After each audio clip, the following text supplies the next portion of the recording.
uzak yollardan koştum geldim senin kollarına. İçimde yanan hasretinle ben baktım durdum senin yollarına.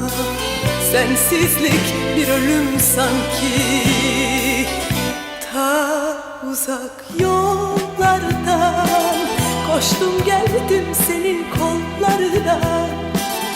İçimde yanan hasretinle ben baktım durdum senin yollarına.